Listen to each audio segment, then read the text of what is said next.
Hey guys, hope you and the families are doing well. In this short video, I'm going to teach you a swing trading strategy around inside days that I learned from billionaire hedge fund manager Toby Crabel. I'm going to take you through 4 of my current open positions in Luna, UPST, Rocket Labs and First Majestic. So I really hope you're going to enjoy this swing trading video focused on how to trade inside days in the leading stocks in the market. Before we get into it, I'll let you know that Market Surge are today's video sponsor. They're my go-to resource for analyzing company fundamentals. If you're interested in a discounted trial, then you'll find a link to that in the description and the comment section below. So a little while ago, I filmed a YouTube video regarding Toby Crabel's trading strategies. So what I'm going to do at the start of this video is show you a couple of key slides from that prior YouTube video. If you'd like to watch the whole YouTube video regarding Toby Crabel's trading strategies, I'll put a link to that in the comment section below. So what I want to do at the start of this video is just highlight the setups. So then when we go through Luna, UPST, Rocket Labs and First Majestic, you can see the type of setups that I'm targeting and you understand the thought process behind it. So Toby Crabel, in his book,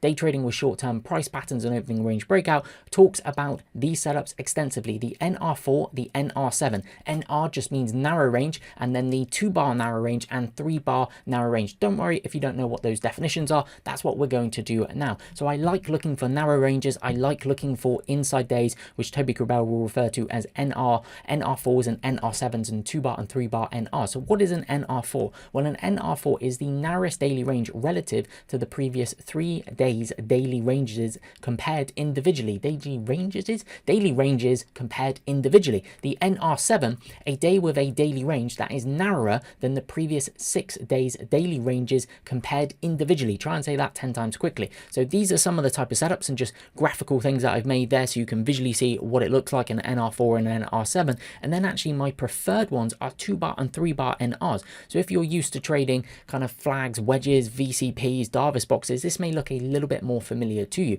So he also talks about in his book the 2-bar NR. So remember, NR just means narrow range. Okay, so what is a 2-bar NR? Well, specifically 2-bar narrow range is defined as the narrowest 2-day range relative to any 2-day range within the previous 20 market days. So some of you may look at this and think, wow, that looks like a little bit of like a Minervini VCP, right? Volatility contraction pattern. Yeah, it kind of does, right? Nice inside day coming through there. A 3-bar NR is defined as the narrowest 3-day range relative to any 3-day range in the previous 20 market days. So actually the 3 setups that I like trading most are the NR7s, the 2-bar NR and the 3-bar NR. When I say a 2-bar or 3-bar NR in a leading stock, in a leading area, that is where I get really interested. So this is the logic here. As I said, I will put a link to the actual YouTube video where I go much more in depth in this below in the comment section if you'd like to see. And what we'll do now is we'll jump across to some of the trades that I've been targeting recently.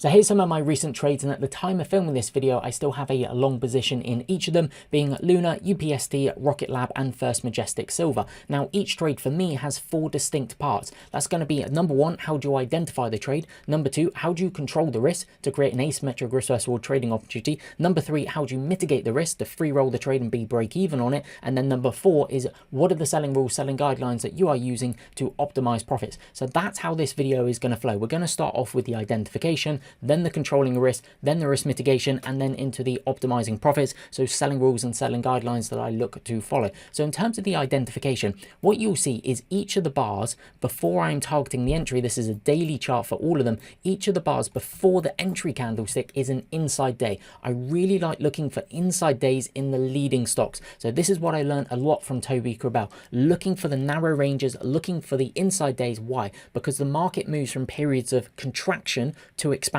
So I'm looking for those periods of contraction, but I'm looking for them in specific spots in leading stocks. So I've covered a lot on the channel and in the blueprint video on the channel about how to identify leading stocks, your true market leaders. So that's your O'Neill, canceling, big earnings, big sales, big estimates, or more so your momentum leaders that have high 20-day ADR percentages. So what I'm looking for is these inside bars, the NR4s, the NR7s, 2-bar NR, 3-bar NR to form in the leading stocks around certain moving averages. Now the black line on my chart is the 10-day EMA. So you can see Rocket Lab here putting in an inside bar on its 10-day EMA. You can see Luna around this blue line, which is the 21-day EMA. First Majestic, 21-day EMA. UPST, 21-day EMA. So the 10-day and 21-day EMA are going to be the most common moving averages where I'm looking for these inside bars, the NR4, the NR7, 2-bar and 3-bar NRs to form. Potentially if it's a bigger base, you could have the 50-day where you see the setup form. but most commonly when you're really trading the leading stocks in the market, it's going to be around the 10-day and the 21-day moving average, maybe a combination of those,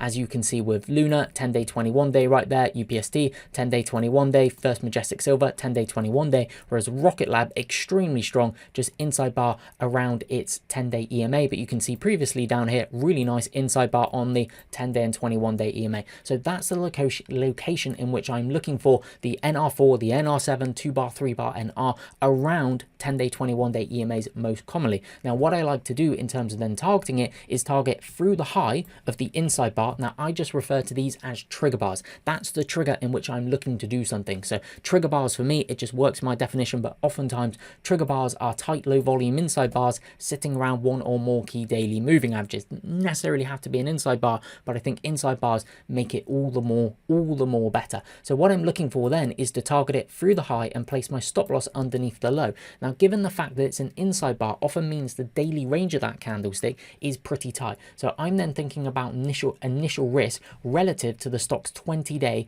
average daily range percentage. So what is the 20-day ADR percentage, as you can see on these stocks here? Well, that is the average daily percentage range of the stock over the last 20 days, excluding gaps. So if I go for First Majestic Silver down here, which is really good setup, like ridiculously good setup, and silver stocks were, all of them were basically setting up on that day. It was ridiculously good setup. Okay, so through the high and a stop loss underneath the low of the day by a cent, the risk on that is going to be around 2.39%.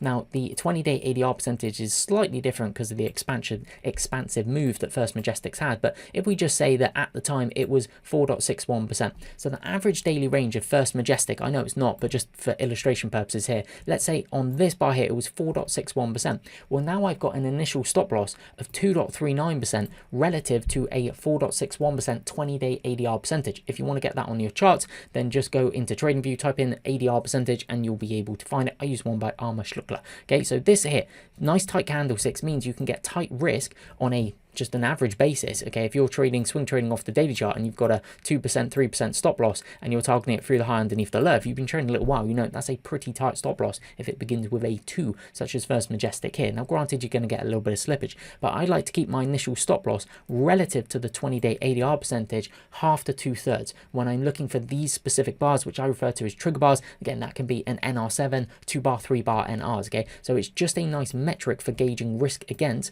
how quick the stock is. So I'm probably not going to take a quote-unquote trigger bar, 2-bar, 3-bar NR if the initial stop loss for First Majestic here was, say, 8% or 10% relative to a 20-day ADR percentage of 4.61%. The risk versus reward is completely out of whack. Okay, I'm just not going to do that. So the benefit of looking for these narrow ranges, these tight days, these periods of contraction, is you can get tighter initial risk control. Okay, so we're really trying to make that risk versus reward asymmetric in nature. In terms of the risk mitigation as well, I like to sell half or 1/3 of my position at either 1 times or 2 times my initial stop loss, or I'll do what I call active risk mitigation, taught in the blueprint video on the channel, where I may push my initial stop loss up as the trade starts to work in my favor. In terms of the optimization of profits, so that is, what are the selling rules, what are the selling guidelines that you are going to use to optimize profits. Now, I like using key moving averages as trailing stops. Most commonly, that's going to be the 10-day EMA and or the 21-day EMA. However, if the stock gets short-term extended from its 10-day EMA, so if we look at UPST here,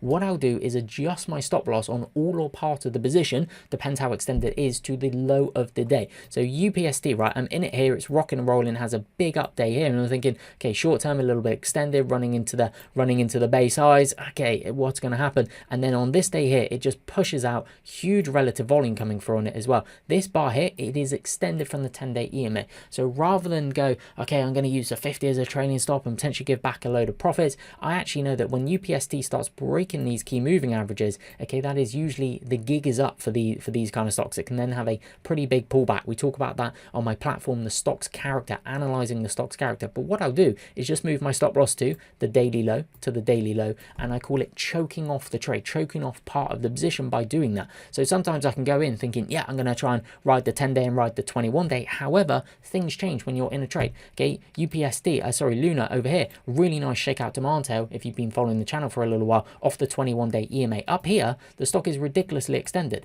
So in that instance, just lower the day. and just choke it off that way. Extended stocks can become more extended. So that is something that I'm open-minded to, potentially going low the day, low the day, low the day, and just letting an extended stock get more extended. And as Nicholas Dava said in his book, just let my stop loss decide. Emotionally, it just really helps, and psychologically as well, because you're just like, my stop loss is on the daily low. If it keeps getting extended, great, I'll keep adjusting my stop loss up. So that's one way to then manage the positions. But what I'm looking for, to kind of recap that there, and I would encourage you to go and watch the other video on the channel regarding NR4s, NR7s, 2-bar, 3-bar NRs, because then this video will make a little bit more sense for why I'm then looking to target those ones, is leading stocks forming NR7s, 2-bar NRs, 3-bar NRs around 10-day and or 21-day EMAs. They are going to be the real sweet spot moving averages that I look for, the leading stocks. That could be your true market leader, so your Can Slim, O'Neill style true market leader, or more so your momentum leader type stocks when they form inside bars around 10-day or 21-day EMA. So I really hope you guys have enjoyed that video, learned something there as well about looking for those narrow ranges, because as Toby Crabel said in his book, from periods of contraction come expansion. So I'm looking for that period of contraction followed by the expansion, and then I'm looking to ride the trend to the upside. So thank you very much for watching. Thank you very much for supporting the YouTube channel. And as always, I look forward to seeing you in a future video.